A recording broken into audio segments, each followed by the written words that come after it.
An old man kneels in the dirt behind a diner dumpster at dawn, hands shaking, digging through trash bags, while a dying dog waits at home with a leg no one will pay to fix.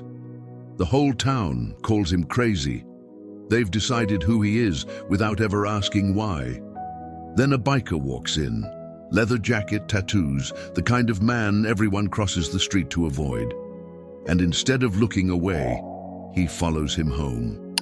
What he finds behind that trailer will make an entire town question everything they believed about who deserves compassion and who's been quietly giving it all along.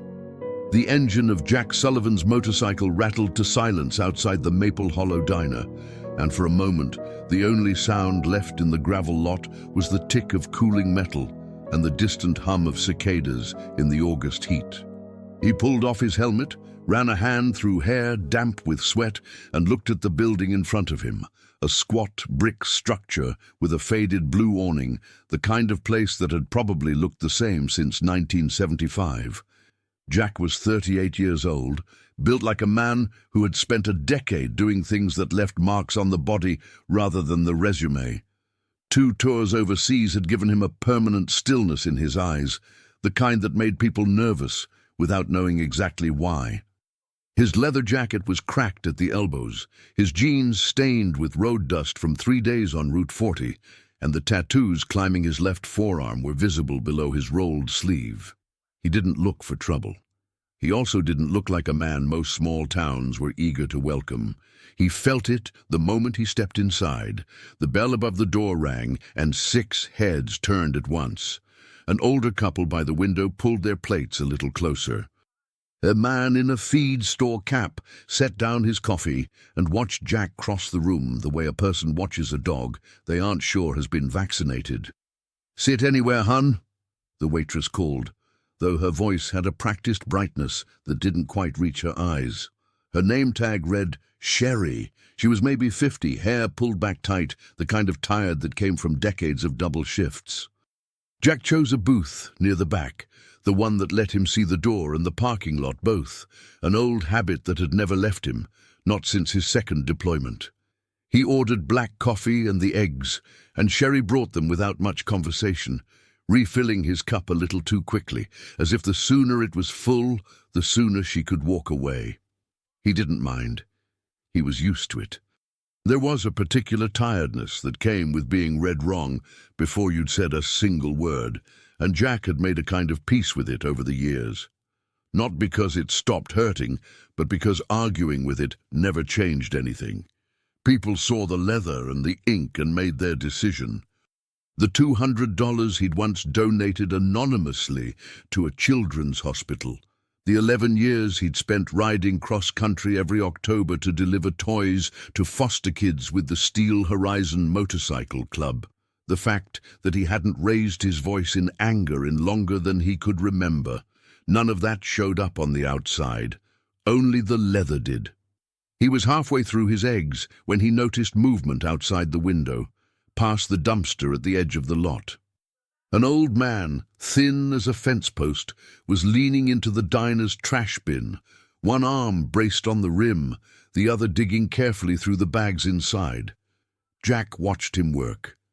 There was nothing frantic about it, no desperation in the movements, more like someone conducting a careful search, checking each bag before moving to the next. The old man wore a flannel shirt buttoned to the collar despite the heat, and work boots that had been resoled more than once. He couldn't have been younger than 70. "That's Walter," Sherry said, following Jack's gaze as she topped off his coffee. There was something guarded in her voice now. "Comes around most days. Frank, he owns the place. He lets it slide long as Walter doesn't make a mess of it. He live around here? Trailer off Route 9, other side of the tracks." She hesitated, glanced toward the kitchen where a heavy-set man in an apron was watching through the pass-through window with obvious irritation. "Folks talk about him. Say he lost it a little after his wife passed. Digging in trash bins like that. It embarrasses people, embarrasses the town, if you want the truth of it." "Embarrasses the town," Jack repeated quietly, not quite a question. Sherry shrugged, the gesture of someone who had decided long ago not to think too hard about things that weren't her problem. Frank's talked about calling the sheriff on him. Says it's bad for business, having an old man picking through garbage where customers can see. Jack looked past her, out the window, to where Walter had just closed one bag and was already reaching for the next with the same unhurried patience. There was something in the old man's face, Jack could see it even from this distance in profile, that didn't match the picture Sherry was painting. It wasn't shame, it wasn't confusion, it was concentration, the look of a man doing something that mattered to him, whatever it was. Jack had seen that look before, on faces in places most people never went. It was the look of someone carrying a mission nobody else could see. "He's not hurting anybody," Jack said. Sherry gave him an odd glance, somewhere between surprise and suspicion, as if she hadn't expected the man in the leather jacket to have an opinion on the matter, let alone that one. "No," she admitted. "I suppose he isn't." Jack finished his coffee, slower than he needed to, watching through the window as Walter tied off the last bag, set it carefully back in the dumpster exactly as he'd found it, and began walking, not toward the road, but around the side of the building, toward a rusted bicycle with a milk crate bungee corded to the back rack. He loaded something into the crate, covered it with a folded towel, and swung a leg over the bike with the stiff care of a man whose knees had given him trouble for 20 years. Jack watched him pedal off down the shoulder of the road, slow and steady, toward the tracks on the far side of town. He set a $10 bill on the table, more than the meal cost, and stood. Outside, the heat pressed down on him like a hand. He put his helmet under his arm and looked down the road where the old man had gone, a small, shrinking shape against the shimmer of asphalt. Something about it wouldn't let go of him. Not pity exactly. Jack had learned a long time ago that pity was its own kind of insult. It was something closer to recognition. He knew what it felt like to be looked at and sorted into a box before anyone bothered to ask a single question. He swung onto his bike, but he didn't start the engine right away. He sat there a moment, weighing something he couldn't quite name. Then he turned the key, and instead of pulling back onto the highway toward wherever he'd been heading before, he steered the bike slowly toward Route 9, keeping a careful distance behind the old man on the bicycle. Route 9 ran along the edge of town before the pavement gave up entirely and turned to hard-packed dirt, past a row of tracks that hadn't seen a train in years, judging by the rust creeping up the rails. Jack kept his bike far enough back that the sound wouldn't carry, idling along at a walking pace that felt almost absurd on a machine built for open highway. Walter's trailer sat at the end of a gravel lane, half hidden behind a stand of overgrown sumac. It was old but not neglected. The kind of neglect that came from a lack of money looked different from the kind that came from a lack of caring, and Jack could tell the difference. The steps were swept. A window box, empty of flowers, had been recently repainted. Someone here still tried. Jack parked his bike a good 100 yards off and cut the engine, watching from behind a fence post as Walter leaned his bicycle against the trailer and lifted the milk crate free. That was when Jack heard it, a low, rough bark, more announcement than alarm, and a dog came limping around the side of the trailer. It was a mutt, maybe part shepherd, with a coat the color of dead leaves and a back leg that didn't bear weight the way the other three did. Its ribs showed faintly beneath matted fur, though less than they might have a few weeks earlier, Jack guessed, judging by how the dog's tail worked itself into an eager, lopsided wag. "Easy, Duke," Walter said, and his voice, the first time Jack had heard it, was soft in a way that surprised him, gentler than the guarded, weathered face suggested. "I got you something good today." He crouched down with the careful economy of a man who knew exactly how much his knees could take and pulled the towel back from the crate. Jack couldn't see clearly from this distance, but he watched Walter set something down, watched the dog eat with the kind of desperate gratitude that only ever came from an animal that had once gone hungry and never forgot it. Walter stayed crouched there a long while, one hand resting on the dog's back, not speaking. just present. Then he pushed himself up, wincing, and disappeared inside the trailer. Duke followed, limping. Jack sat on his idle bike for a long moment, looking at the small, patched-together scene in front of him, the swept steps, the empty flower box, the old man feeding a broken dog with food pulled from a diner's trash. He thought about Sherry's words, "embarrasses the town." He turned the bike around and rode back toward the diner, but the image stayed with him the whole way, refusing to loosen its grip. By the time Jack pulled back into the diner's lot, the afternoon had shifted into that flat, heavy light that came before evening in the Midwest, and a police cruiser was parked near the entrance, lights off but engine running. A deputy stood near the dumpster with Frank, the diner's owner, the two of them deep in a conversation that stopped the instant Jack's bike came to a stop. "Help you with something?" the deputy asked. He was younger than Jack, maybe 30, with the kind of squared shoulders that came from trying too hard to look like authority rather than earn it. His name tag read, Cole Whitfield. "Just getting a coffee to go," Jack said evenly. Whitfield's eyes moved over him, the jacket, the boots, the bike, with the same practiced sorting Jack had felt inside the diner earlier. "Ohio's not real fond of trouble," the deputy said. "Not quite a threat, but close enough to one." "Neither am I," Jack said, and left it at that.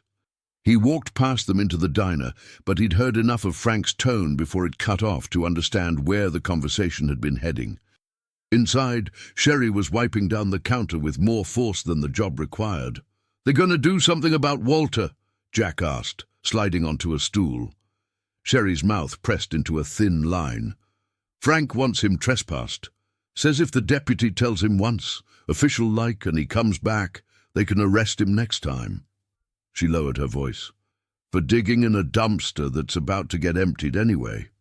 He's not stealing from anybody. He's not stealing from Frank." Jack kept his voice low, level.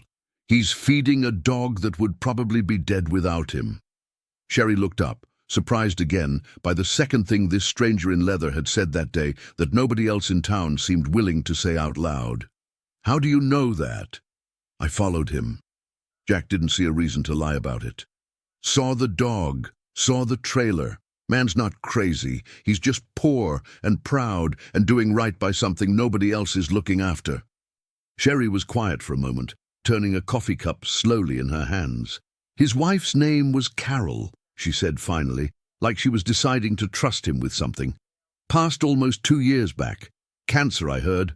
Though Walter's never said the word out loud, not once, not to anybody in this town, not that I know of. He used to come in here with her every Sunday for pie, never digs the trash on Sundays still. I've noticed that." Jack turned that over. A man who wouldn't touch a dumpster on the one day that still belonged to his wife's memory. "He ever ask anybody for help?" Jack asked. Sherry laughed, short and without much humor in it. "Walter Briggs, he'd rather starve.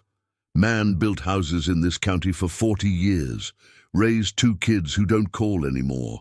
He's not going to hold his hand out to strangers, and he sure won't hold it out to people who've spent 2 years calling him the crazy old trash man behind his back." Outside, through the window, Jack watched the deputy's cruiser finally pull away, and Frank stood in the doorway of the diner with his arms crossed, looking like a man who had won something small and was already looking for the next thing to be irritated about. Jack thought about the swept steps, the empty flower box painted anyway, Sundays without the dumpster. He thought about how the whole town had decided who Walter Briggs was, without asking him a single question, the same way they'd decided who Jack was the moment he walked through the door. He didn't leave that night, though he'd meant to be 3 states west of Ohio by now. He got a room at the motel off the highway instead, and lay awake a long time listening to the hum of the window unit, turning over an idea that felt, even to him, a little reckless. Jack found Walter the next morning, not at the dumpster but at the trailer, on his knees in a small vegetable patch, struggling against the summer heat, pulling weeds from around a handful of stubborn tomato plants. Duke lay in the shade nearby, watching Jack's approach with more curiosity than alarm. "Help you?" Walter said without looking up, though his shoulders had gone rigid the second Jack's boots hit the gravel. "Name's Jack Sullivan. Saw you at the diner yesterday." "Lot of people see me at the diner." Walter kept pulling weeds, methodical, refusing to give the moment any more weight than that. "Don't recall most of them coming out to my house after." "I heard the diner owners trying to get you trespassed." "Thought you should know." That got Walter's attention. He sat back on his heels, squinting up at Jack against the morning sun, taking in the leather, the boots, the tattoos, with the same wary calculation everyone in this town seemed to specialize in. "You a cop?" "No." "Then what business is it of yours?" Jack considered the question honestly because it deserved an honest answer. "Not much, I guess, except I don't like watching a man get run off for feeding a dog that would have died without him." Walter's jaw tightened, and for a moment Jack thought he'd misjudged how this would go, thought the old man would simply order him off the property and be done with it. Instead, Walter looked past him toward Duke, and something in his weathered face cracked open just slightly. "Found him on the side of Route 9 about 3 months back," Walter said, quiet now, the guardedness dropping half an inch. "Somebody'd hit him with a truck and just kept driving. Left leg was broke clean through. I carried him 2 miles back here myself." He shook his head slowly. "Vet in town wanted $400 just to look at him proper. Set the leg, x-rays, all that." "I don't have $400, Mr. Sullivan. I don't have 40. "So you did what you could.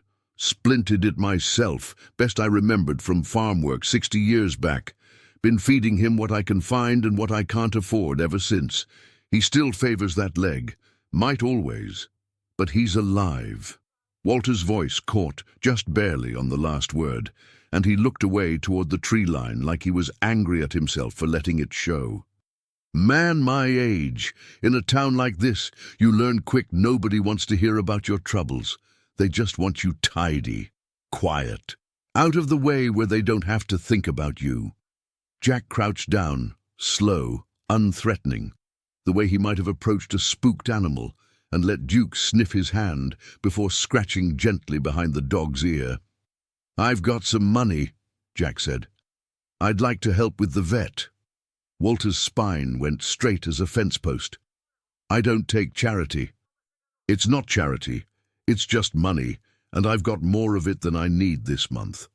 "Everybody's got a reason they think makes it not charity."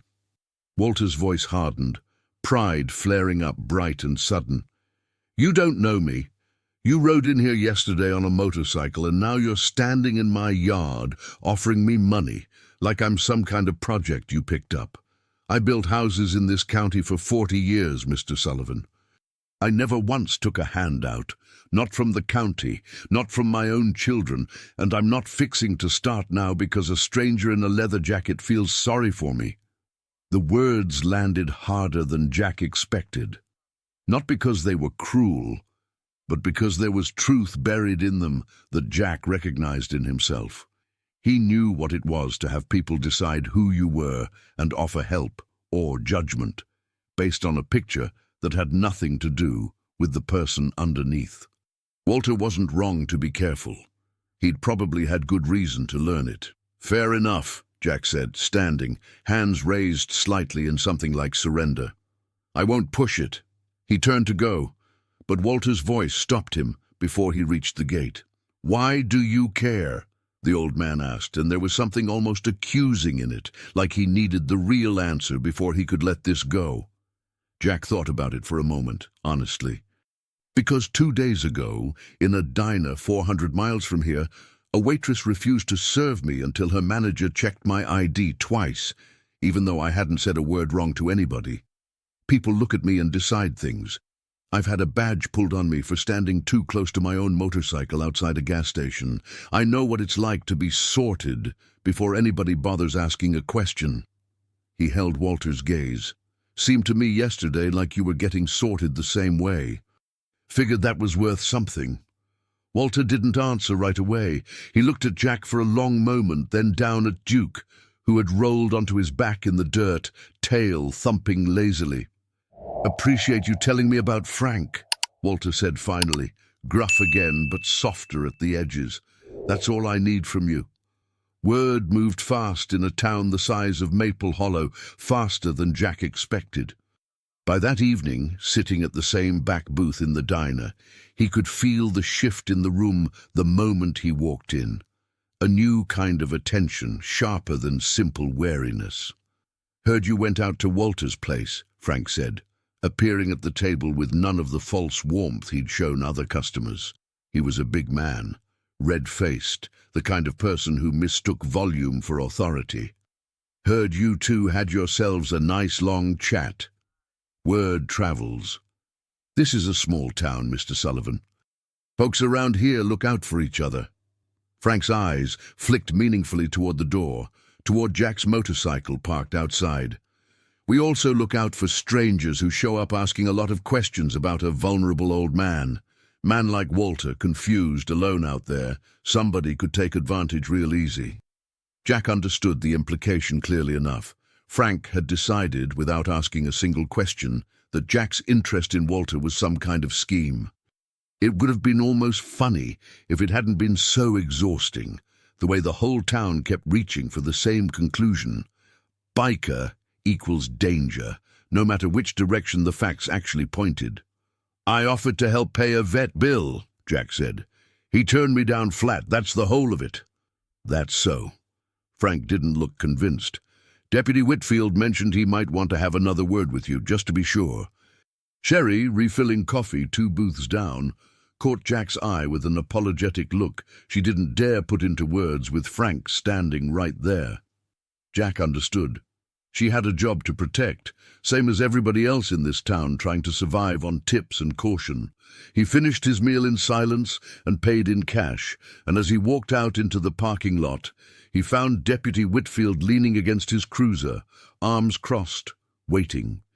"Folks are a little concerned," Whitfield said, "about a man they don't know spending time with Walter Briggs. I offered him money for a vet bill. He said no. I said okay."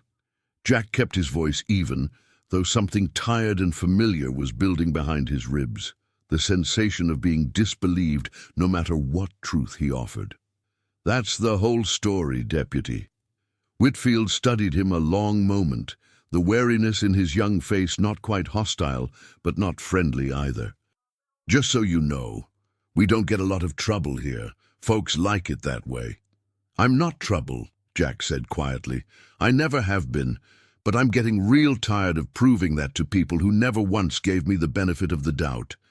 He rode back to the motel that night with the weight of the whole day pressing on him. And for the first time since he'd turned his bike toward Route 9 the day before, Jack seriously considered simply getting back on the highway in the morning and leaving Maple Hollow, Walter, and all of it behind. He'd done what he could. Nobody had asked him to fix anything. Maybe it wasn't his place. But lying in the dark of the motel room, he kept seeing Duke's tail thumping lazily against the dirt and Walter's hand resting on the dog's back, like it was the only steady thing left in his world, and he knew, even as he tried to talk himself out of it, that he wasn't going anywhere just yet. The call came just after 6 the next morning, though it wasn't a call at all. It was Sherry, pounding on the door of Jack's motel room, still in her work apron, out of breath from running the 3 blocks from the diner. "It's Walter," she said, the moment Jack opened the door. "One of the guys stocking the dumpster this morning found him collapsed near the trailer. Ambulance is on its way, but—" She stopped, shook her head. "The dog. Somebody said the dog's in bad shape, too." I didn't know who else to call. Jack was on his bike before she finished the sentence. He reached the trailer to find an ambulance already pulling away down the gravel lane, lights flashing silently in the early morning haze, and a small knot of neighbors standing at a careful distance, murmuring the way people do when they've decided a tragedy makes for good conversation. Duke was there too, in the dirt near the porch steps, breathing shallow and fast, his splinted legs swollen and hot to the touch when Jack knelt beside him. "Heat got him," said an older woman standing near the fence, arms crossed over a bathrobe. Walter, I mean. Heat and exhaustion, probably. Man's been living out here on nothing for months. Everybody knew it, and nobody did a thing. Jack didn't have time to think about the sting in those words. He scooped Duke up carefully, the dog whimpering but too weak to fight him, and laid him across the gas tank of his motorcycle, holding him steady with one arm as he rode, slow, careful, one hand on the throttle and one on the animal. The 2 miles into town, straight to the veterinary clinic Sherry had mentioned the day before. He needs care now, Jack told the receptionist, laying Duke gently on the counter. Whatever it costs, I'll pay for it. While the vet techs took Duke back, Jack called every number he still had saved from his years riding with Steel Horizon. Big Mike Donovan picked up on the second ring, his gravel voice cutting straight through the noise of whatever garage he was standing in. Sullivan, been a while. I need a favor, Jack said, and I need it fast. He explained it in short, clipped sentences. The old man, the dog, the vet bill, the town that had spent 2 years looking the other way. I want to cover Walter's medical costs too, whatever the hospital's charging, but I think this needs to be bigger than just my money. I think this town needs to see it. Big Mike didn't hesitate. Steel Horizon's done charity runs for less. Give me 6 hours. I'll have riders from 3 chapters headed your way. By early afternoon, the gravel lot outside Maple Hollow's small community hospital had filled with motorcycles. A line of them, chrome catching the sun, leather-clad riders unloading coolers and folding tables with the easy coordination of people who had done this before, more times than most of Maple Hollow had ever imagined. Word had spread through the hospital that a biker gang had descended on the parking lot, and for a tense half-hour, that word alone was enough to bring Deputy Whitfield's cruiser skidding into the lot, lights flashing, hand resting near his hip. What exactly is going on here? Whitfield demanded, stepping out to find nearly 20 riders setting up what looked, on closer inspection, less like trouble and more like a fundraiser. We're raising money for a man's hospital bill, Big Mike said calmly, holding up a hand-lettered sign that read, Help for Walter Briggs, veteran of this county, 40 years a builder. And for his dog's surgery. That a problem, Deputy?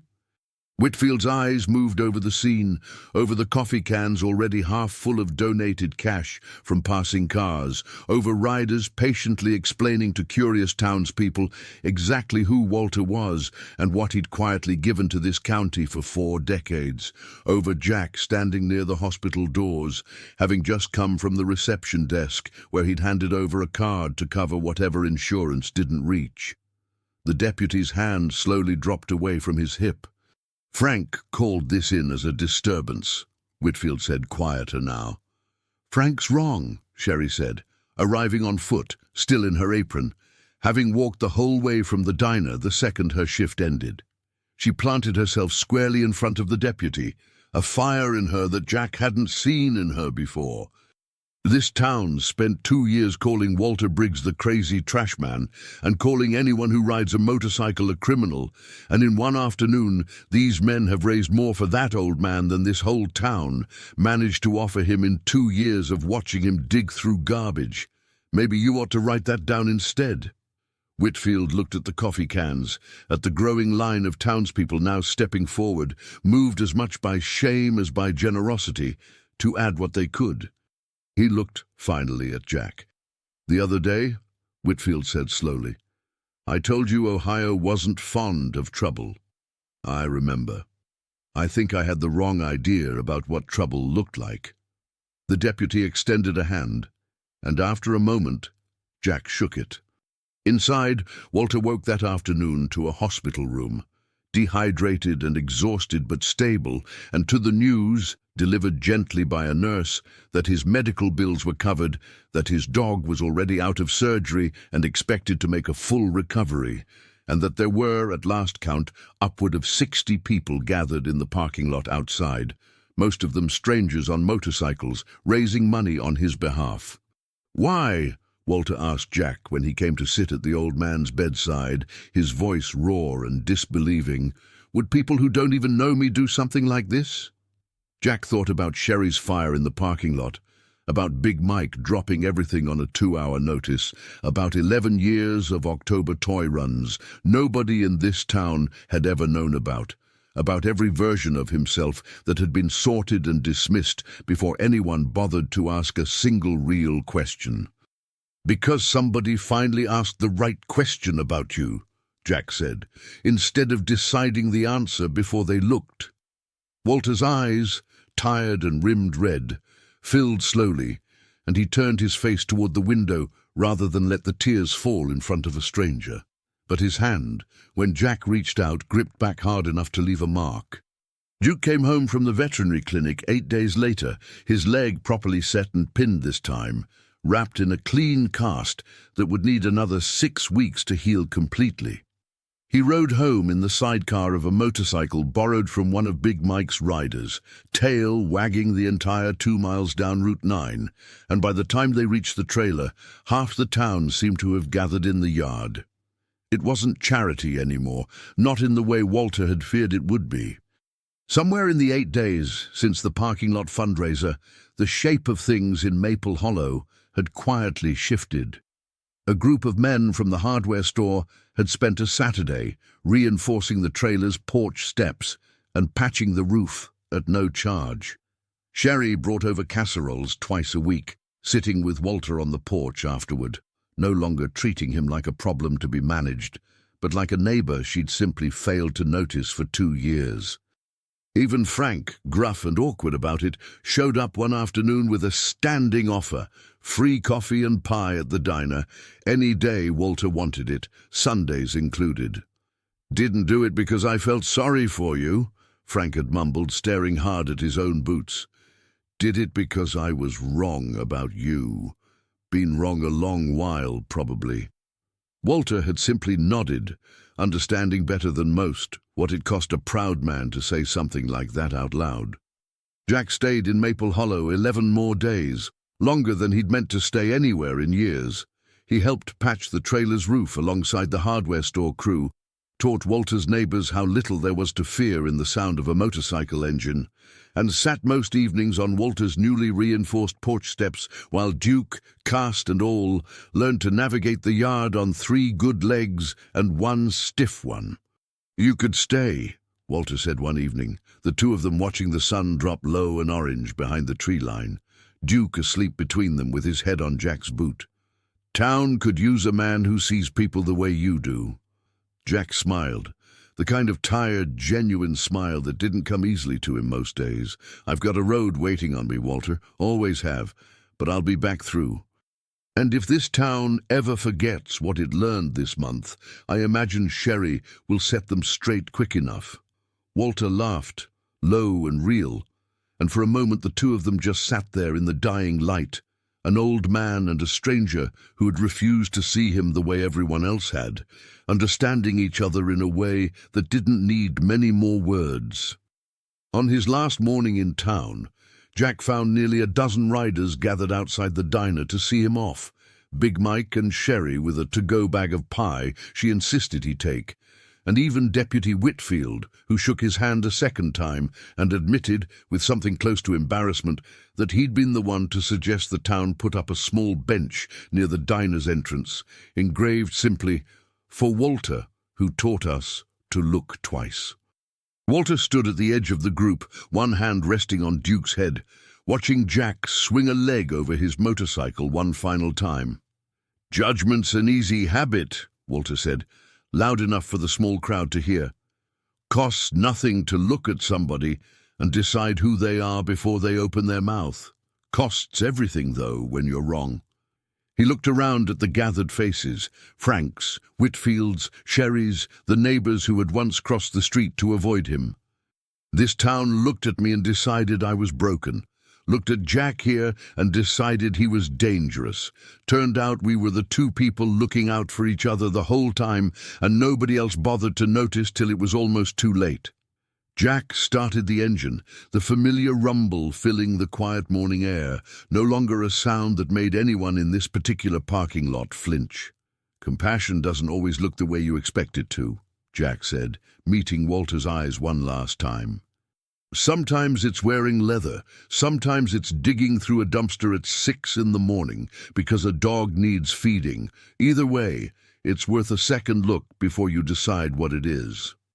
He pulled out onto the road, the sound of his engine fading slowly into the Ohio morning, leaving behind a town that had learned in the space of 2 difficult weeks to look twice before it judged, and an old man on a porch step, one hand on a healing dog, finally, quietly, no longer alone.